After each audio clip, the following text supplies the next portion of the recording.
bientôt va s'ouvrir la 18e édition de la Semaine italienne du 13e arrondissement, dont Jacqueline Zana-Victor est la directrice culturelle depuis la fondation. Disons qu'elle est en effet la créatrice de cette semaine. Donc on peut l'appeler directrice parce que ça, c'est le nom qui est publié sur le programme. Mais au fait, elle est la fondatrice de cet événement qui est devenu une très agréable habitude pour les Parisiens ainsi que pour les Italiens de Paris. Alors déjà, comment est née la Semaine italienne? Alors très facilement, le maire de l'époque était Serge Biscot, j'étais adjointe à la culture à ce moment-là, m'avait demandé de trouver, d'avoir une initiative culturelle qui pourrait être forte dans l'arrondissement. Nous nous trouvons place d'Italie. Il se trouve que j'ai fait des études italiennes et que j'ai beaucoup d'amis à Rome. Donc j'ai pensé créer la Semaine italienne, d'autant plus que vous savez que depuis plus de 60 ans, les deux grandes villes, l'unique, disons, jumelage qui existe à Paris, c'est avec Rome. Rome-Paris, ouais. Depuis plus de 60 ans. Donc, j'ai pensé que ça serait une déclinaison par arrondissement.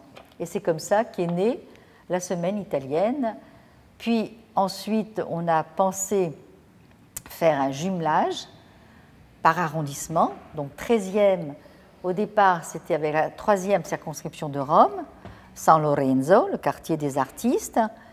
Et puis après, on l'a fait depuis la 5e année maintenant, avec il primo municipio di Roma, donc le centro storico, dont la présidente est Sabrina Alfonsi.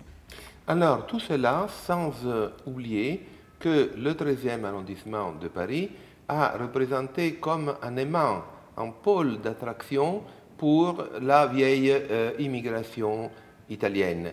Or, il est vrai que désormais ce quartier a un peu changé, mais il reste la trace de cette époque où les Italiens fondaient des commerces, venaient habiter, mais aussi fondaient des commerces, créaient les premiers restaurants italiens, etc.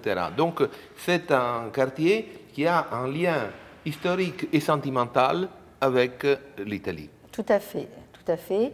Et puis, ce qui se passe finalement, cette semaine italienne qui a voulu être reprise dans d'autres arrondissements n'a pas marché. C'est le seul arrondissement qui a maintenu cette semaine italienne. Et ça, elle est attendue par les associations italiennes, qui sont très présentes, par nos partenaires, qui sont toujours les mêmes, que ce soit la Libreria avec Florence Rowe, que ce soit Francesca avec Polimnia, et d'autres, Louis Bellanti, par exemple, qui est toujours présent. Et c'est devenu, si vous voulez... Sans oublier la Dante. Et la Dante Alighieri, qui est aussi présente avec son président. Je ne vous dirai pas son nom, mais je vous laisse deviner. Oui, son nom fait partie de la légende franco-italienne, donc c'est même pas la peine de le citer. Absolument. N'est-ce pas? Voilà. Et puis, surtout, cette semaine est très bien acceptée par les autorités italiennes, que ce soit par l'ambassadrice d'Italie ou l'ambassadeur d'Italie auparavant, que ce soit par la consule générale d'Italie qui sera présente vendredi pour l'inauguration, et l'Institut culturel italien Fabio Gambaro, qui est partenaire de la Semaine italienne. Comme les autres années, on a toujours eu les mêmes partenaires parce que ça permet à tous les représentants italiens d'être là, présents dans la semaine italienne et dans la programmation. Je rappelle que l'ensemble des partenaires est cité dans la dernière page, sur la dernière page du programme, et là, nous trouvons aussi notre site, l'Italien Direct, qui offre sa collaboration depuis plusieurs années en présentant certains événements considérés comme particulièrement intéressants de chaque édition de la semaine italienne. Donc, mais quelles sont les nouveautés de cette année 2018? Alors, les nouveautés, si vous voulez, on a toujours aussi comme partenaire le cinéma L'Escurial. c'est important de le dire, ainsi que la BNP qui est notre sponsor. Et cette année, nous avons Tello, qui est aussi notre sponsor. Et la nouveauté, c'est que nous avons, comme d'habitude, des apéros-concerts tous les jours à 19h, que nous faisons un hommage à Dino Rizzi pour la 10e année de sa disparition, que nous rendons aussi une sorte d'hommage à Ettore Scola, qui était venu une année à la semaine italienne, en présentant Nous nous sommes tant aimés, ce merveilleux film Oui.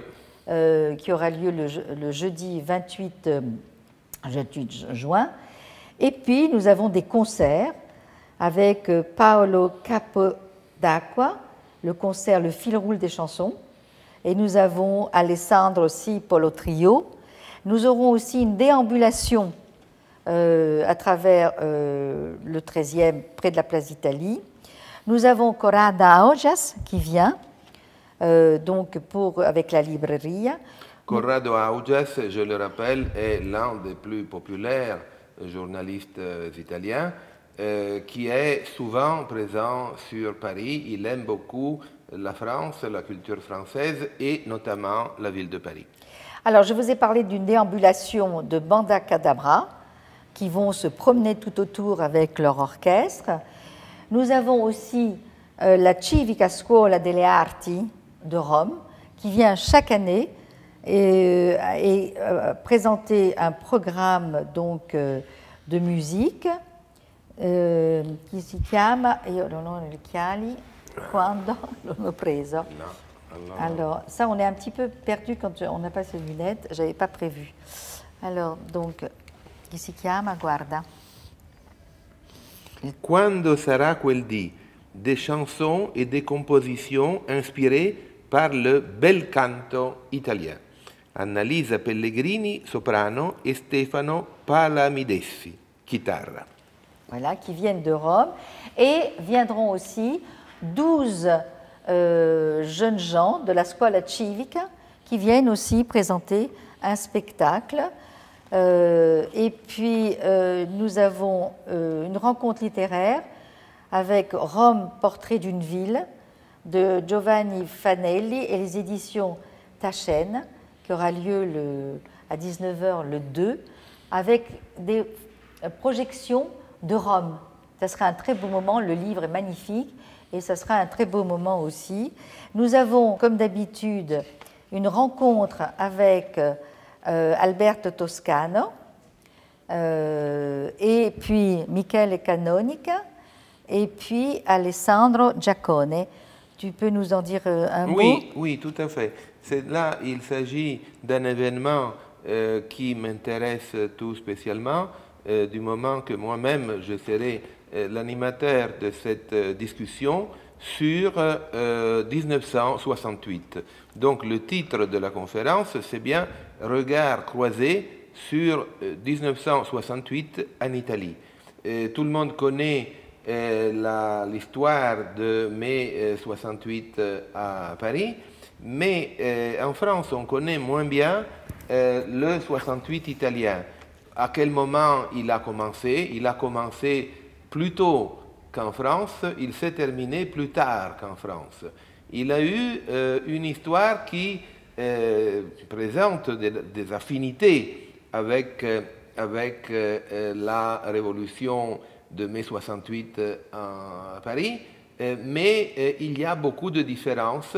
Ça vaut la peine d'explorer ces différences.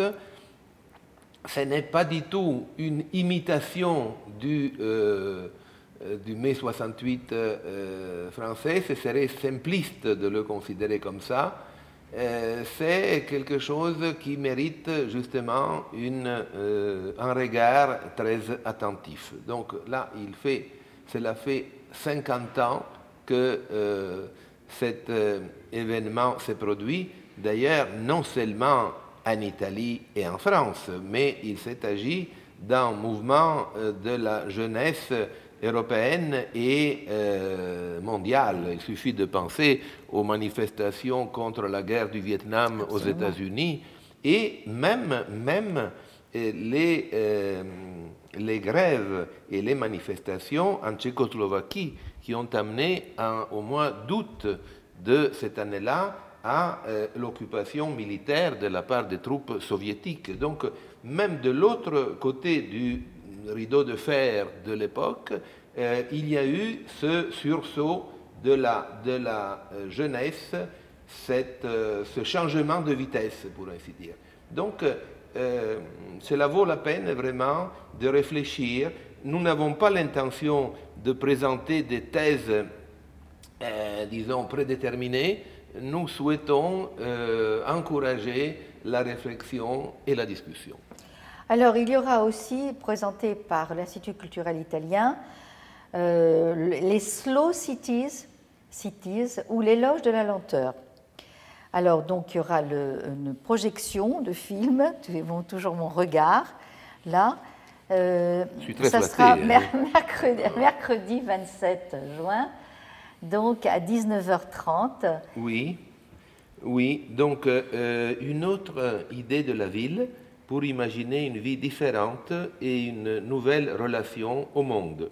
C'est le projet des villes lentes qui célèbre les vertus d'un temps enfin libéré de la frénésie qui pollue notre quotidien. Città slow, comme il y a d'ailleurs le slow food que tu connais bien. Absolument. Donc, Città slow, aussi appelé Réseau international des villes du bien vivre, est une communauté de villes qui s'engage depuis 1999 à ralentir le rythme de vie de leurs citoyens. Cette mobilisation s'inscrit dans la mouvance de la décroissance économique et du nouvel urbanisme. Bien évidemment, là, ce sont des idées qui sont à discuter et nous ne serions jamais en mesure de nous prononcer en faveur d'une thèse ou d'une autre. Il y aura un film qui sera projeté. Mais il va y avoir donc ce film qui s'appelle Città Slow, donc de 60 minutes, version originale sous-titrée en français.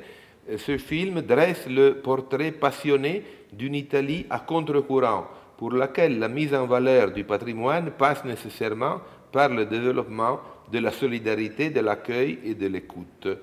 Je pense que tu es d'accord avec moi sur l'idée qu'il est juste, disons, se battre pour un certain calme et une certaine lenteur, mais sans exagérer. Sans exagérer. Alors moi, je suis complètement d'accord, sans exagérer. Voilà, Il y aura aussi deux expositions proposées une par Acuto, d'affiches de films depuis 1970 à aujourd'hui, et une autre exposition d'acteurs de Cinecittà qui est proposée par La Voce.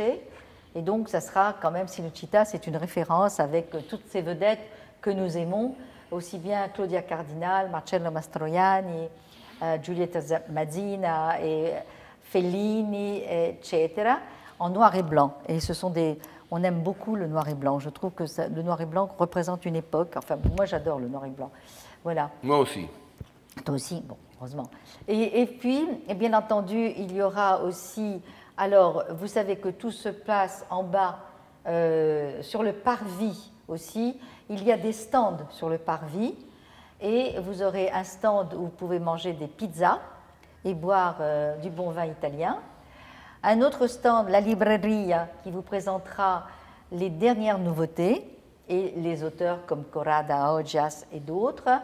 Et puis, vous aurez les saveurs de la Sicile qui vous seront présentées. Et puis, aussi, on pourra déguster des pâtes, aussi, des glaces. Enfin, toute l'Italie sera présente sur la place d'Italie avec un concert à 19h. Et puis après, on entre dans la mairie et il y aura à la salle des fêtes toujours des concerts ou des rencontres ou des films.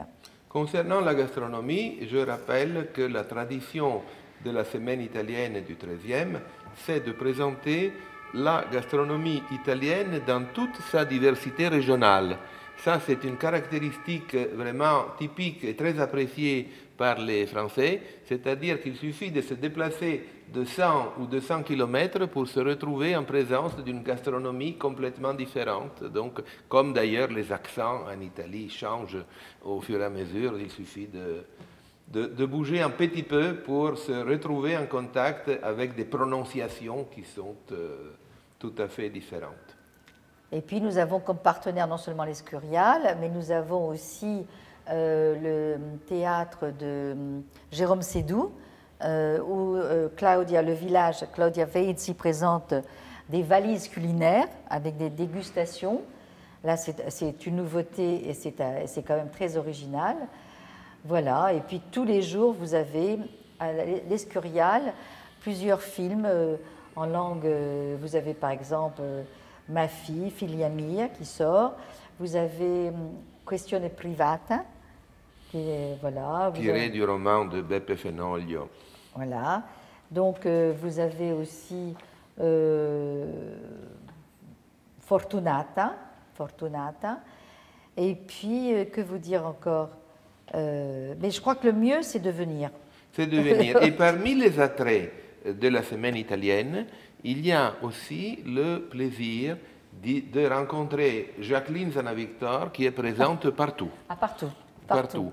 Je crois qu'elle arrête de dormir pendant une semaine et donc finalement on peut la rencontrer le matin, l'après-midi, le soir, très tard le soir. Enfin, elle se consacre à cette créature avec l'amour d'une véritable maman. Una mamma.